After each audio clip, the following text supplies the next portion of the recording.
Break બાદ આપનું ફરી સ્વાગત છે। અમદાવાદના ચંડોળા તળાવમાં જે ઐતિહાસિક સફાઈ અભિયાન હાથ ધરવામાં આવ્યું છે। હવે કોઈ પણ ગેરકાયદે ઇમિગ્રન્ટ્સની ખેર નથી। જો અહીં આવીને તેઓ ગેરકાયદે પ્રવૃત્તિઓને અંજામ આપી રહ્યા છે તો કોઈ જગ્યા નથી। ગુજરાત ફર્સ્ટ પર અમે ડિમોલેશનના એક દ્રશ્યો આપના સુધી પહોંચાડી રહ્યા છે। ચંડોળા વિસ્તારમાં ગેરકાયદે બાંધકામ પર જે જેસીબી સ્ટ્રાઇક ચાલી રહી છે। 60 થી વધુ જેસીબી અને 50 જેટલા ડમ્પર અહીં ખડકી દેવાયા છે કે જેથી ડિમોલેશન કર્યા બાદ તેનો કાટમાળ પણ અહીં રાખવો નહીં। સીધી સફાઈ કોઈ પણ ફરી આવીને ફરી વસવાટ ના કરી શકે તે માટેની તૈયારીઓ કરી લેવામાં આવી છે। આ જે આખું ઓપરેશન ચાલી રહ્યું છે, સીએમ ભૂપેન્દ્રભાઈ પટેલ અને ગૃહ રાજ્યમંત્રી હર્ષ સંઘવી પણ તેના પર સતત નજર રાખીને બેઠા છે। સતત તેઓ ઉચ્ચ અધિકારીઓના સંપર્કમાં છે। સરકારે જે કડક પગલાં લીધા છે આ કડક પગલાંનું પરિણામ પણ એ જ રીતે મળે તે માટે તમામ કામગીરી ચાલી રહી છે। અમારી સાથે જોડાયા છે સંવાદદાતા રીમા દોશી। રીમા, આજે ઐતિહાસિક ડિમોલેશન ઓપરેશન શરૂ કરવામાં આવ્યું છે। ઓપરેશન ચંડોળા તળાવ ક્લીન સફાઈ અભિયાન જ છે એક રીતે। શું અપડેટ આપની પાસે?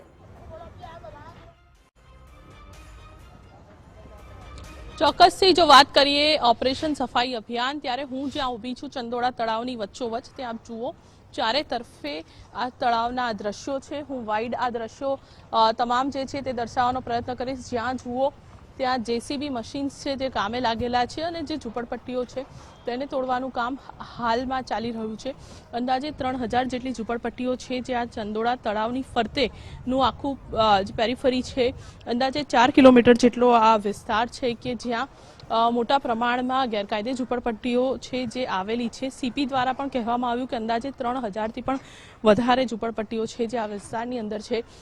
હાલની પરિસ્થિતિને જોવા એવું લાગે છે કે જે ડિમોલેશનની કાર્યવાહી છે જે માત્ર આજનો દિવસ નહીં પરંતુ આગામી 2 થી 3 દિવસ સુધી આ ઓપરેશન છે જે હાથ ધરવામાં આવે તો નવાઈ નહીં રહે। પરંતુ તેની સાથે જો વાત કરીએ તો ગઈકાલે આ તમામ વિસ્તારો એવા હતા કે જ્યાં ટોરેન્ટ દ્વારા વીજ કનેક્શન્સ છે જે કટ કરવામાં આવ્યા હતા, પરંતુ હવે ચંડોળા તળાવની જે બીજી તરફનો પણ વિસ્તાર છે ત્યાં અત્યારે પણ જે ઇલીગલ વીજ કનેક્શનો છે જેને કટ કરવાનું કામ છે જે હાલ ચાલી રહ્યું છે। એટલે એના ઉપરથી અંદાજો આવી શકાય કે આજે ચંડોળા તળાવની આ તરફના વિસ્તારમાં ડિમોલેશનની પ્રક્રિયા હાથ ધરાય, આવતીકાલે બીજી તરફનો જે વિસ્તાર છે ત્યાં પણ હાથ ધરાશે તો નવાઈ નહીં રહે। પરંતુ સાથે જો વાત કરવામાં આવે તો લલ્લા બિહારી કે જેની સામે આખી આ જેણે ફાર્મ હાઉસ જેવું મકાન છે જેણે આ તળાવની ફરતે જે જગ્યા છે જ્યાં બાંધ્યું હતું તેની પણ જો વાત કરીએ તો તેની સામે પણ અલગ અલગ જે ગુનાઓ છે જે દાખલ થયા છે। 300 જેટલી રિક્ષાઓ છે જે તે ભાડે આપતો હતો અને સાથે જ ખોટા ભાડા કરારની પણ વાત છે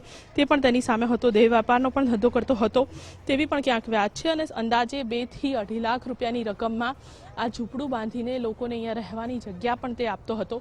તે તમામ અલગ અલગ ગુનાઓ છે જે લલ્લા બિહારીની ઉપર લાગેલા છે। ખૂબ જ મહત્વની વાત કહી શકાય, ચંડોળા તળાવનું આ ઓપરેશન જે છે જે માત્ર આજનો દિવસ નહીં પરંતુ આવતીકાલે પણ આ ઓપરેશન છે જે આ વિસ્તારની અંદર ચાલે છે તેવું લાગી રહ્યું છે। કારણ કે અલગ અલગ વિસ્તારો અહીંયા આવેલા છે તેમાં પણ વીજ કનેક્શનો છે જે હાથ ધરવામાં આવી રહ્યા છે। અંદાજે 50 જેટલા જેસીબી મશીન છે જે આજે આખા આ ચંડોળા તળાવનો જે વિસ્તાર છે જ્યાં કામ કરી રહ્યા છે। આવતીકાલે પણ જે બીજી તરફનો જે વિસ્તાર છે ત્યાં આ કામગીરી છે જે હાથ ધરવામાં આવશે। સૌથી મહત્વની વાત એ કહી શકાય કે 1800 જેટલા કોર્પોરેશનના અધિકારીઓ પદાધિકારીઓ સાથે જ આ જે મજૂરો જે કામ કરી રહ્યા છે, અંદાજે 1800 જેટલો સ્ટાફ છે। 1000થી પણ વધારે પોલીસ બંદોબસ્ત પણ અહીંયા તૈનાત છે। આજે પણ સાંજે 4 થી 5 વાગ્યા સુધીમાં આ ડિમોલેશનની કામગીરી ચાલુ રહે। આવતીકાલે પણ આ પ્રક્રિયાઓ છે જે ચાલશે જ। હજુ પણ જેસીબી મશીન્સ છે તે અહીંયા એક બાદ એક આવી રહ્યા છે અને ડિમોલેશનની કાર્યવાહી છે તે સતત આ વિસ્તારોની અંદર હાલ ચાલતી જોવા મળી રહી છે। એટલે ખૂબ જ અગત્યનું કહી શકાય કે જે પ્રકારે હાલની આ પરિસ્થિતિ છે તેને જોતા એવું લાગે કે હજુ પણ આવનારા 2 થી 3 દિવસ સુધી આ ડિમોલેશનની કાર્યવાહી છે જે આ વિસ્તારની અંદર ચાલશે। આપ જુઓ જ્યાં જુઓ ત્યાં જેસીબી મશીન્સ જ છે જેનાથી સતત ડિમોલેશનની કાર્યવાહી છે જે ચંડોળાની અંદર હાલ ચાલી રહી છે અને સાથે જ આવતીકાલે પણ આ જ કાર્યવાહી છે તે ચાલતી રહેશે। કારણ કે બીજી તરફનો વિસ્તાર છે ત્યાં પણ વીજ કનેક્શન કટ કરવાની કામગીરી છે જે હાલ ચાલી રહી છે।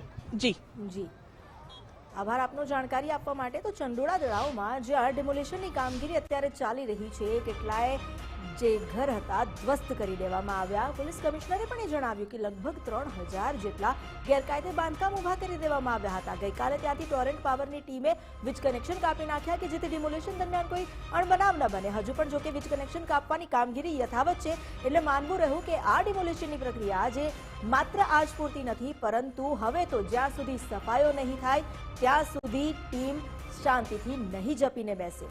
ગુજરાતના ઇતિહાસનું આ સૌથી મોટું ડિમોલેશન ઓપરેશન છે. અત્યાર સુધી મેગા ડિમોલેશન તો ઘણા કરવામાં આવ્યા, ડિમોલેશન ડ્રાઈવ પણ ઘણી કરવામાં આવી, પરંતુ આ ઐતિહાસિક ડિમોલેશન અભિયાન છે.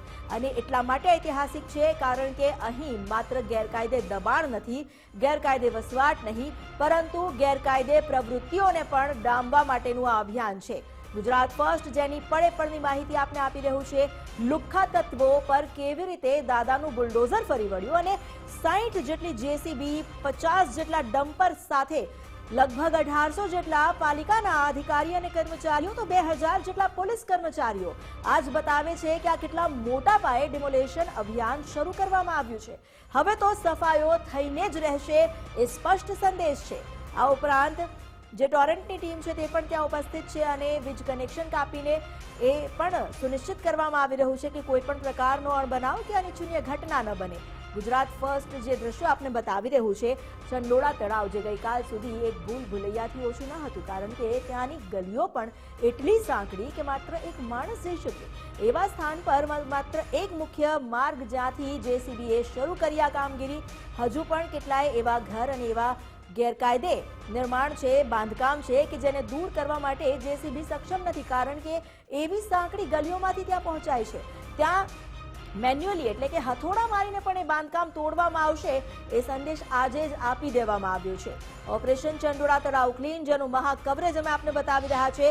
અલગ અલગ કેમેરા જ્યાંથી અમે દ્રશ્યો આપને બતાવી રહ્યા છે. અમદાવાદના ચંડોળા તળાવમાં મેગા ડિમોલેશન હાથ ધરવામાં આવ્યું, જ્યાં પોલીસ કમિશનર GS મલિક પણ ઘટના સ્થળે પહોંચ્યા.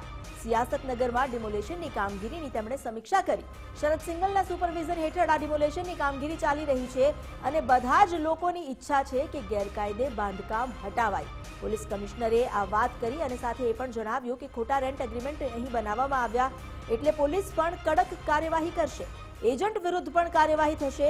જીસીપી સુપરવિઝન હેઠળ આ કાર્યવાહી થઈ રહી છે. હાઈકોર્ટમાં એક પિટિશન દાખલ કરવામાં આવી છે. ડીસીપી ક્રાઇમ હાઈકોર્ટમાં ગયા છે. જરૂર પડશે તો એફિડેવિટ પણ દાખલ કરવામાં આવશે. પોલીસની તમામ કાર્યવાહી કાયદેસરની છે એ પ્રતિબદ્ધતા અને બાહેધરી CPI એટલે પોલીસ કમિશનરે આપી છે. જે લોકો આ ડિમોલેશનને ગેરકાયદે ગણાવીને હાઈકોર્ટના દ્વાર ખખડાવવા પહોંચ્યા, હાઈકોર્ટમાં દાદ માંગવા ગયા છે, તેમની સામે પોલીસ તરફથી પણ રજૂઆત કરવામાં આવશે, જે માટે ડીસીપી ક્રાઇમ જે હાઈકોર્ટ પહોંચ્યા છે અને જરૂર પડી તો એફિડેવિટ પણ અહીં રજૂ કરાશે, દાખલ કરાશે, કારણ કે આ એક ગેરકાયદે પ્રવૃત્તિને ડામવાનું અભિયાન છે. એ સફાઈ અભિયાન છે કે જેનાથી જે ગુનાખોરી છે તે અટકશે. આ એક એવું સ્થાન છે ચંડોળા તળાવ જ્યાં આ ગેરકાયદે ઇમિગ્રન્ટ્સની સાથોસાથ કેટલાય લુખ્ખા તત્વોએ પોતાનો અડ્ડો જમાવ્યો. આ લોકો અહીં ગેરકાયદે પ્રવૃત્તિઓને અંજામ આપતા હતા. આ જે સ્થાન છે એ પ્રખ્યાત નહીં પરંતુ કુખ્યાત હતું અને આ જ રજૂઆતો સાથે ડીસીપી ક્રાઇમ પણ આ અંગે એફિડેવિટ કરી શકે છે, કારણ કે જે લોકોએ દાદ માંગી છે તેમની સામે પૂરતા પુરાવા છે કે આ સ્થાન પર આખરે કેવા કાળા કામ ચાલી રહ્યા હતા.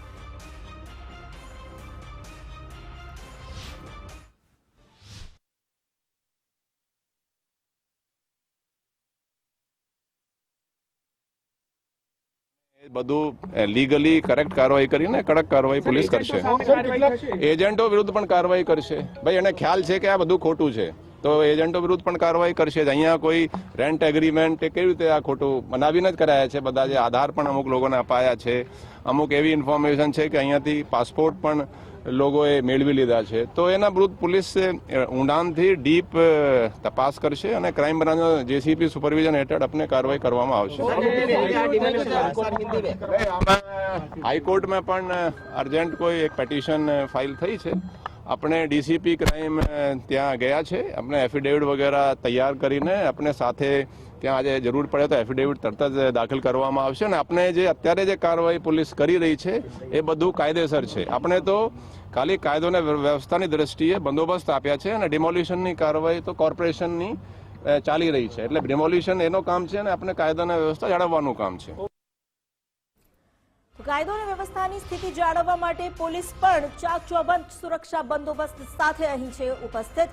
એટલું જ નહીં, પોલીસ કમિશનર પણ પહોંચ્યા અને તેમણે પણ આ સ્થિતિની સમીક્ષા કરી. કેવી રીતે ડિમોલિશન ચાલી રહ્યું છે, કોઈ અનિચ્છનીય બનાવ ન બને તે માટે પણ તમામ તકેદારી રાખવામાં આવી રહી છે. શરદ સિંઘલના સુપરવિઝન હેઠળ આખું ડિમોલિશનની જે ઓપરેશન છે એ શરૂ કરવામાં આવ્યું.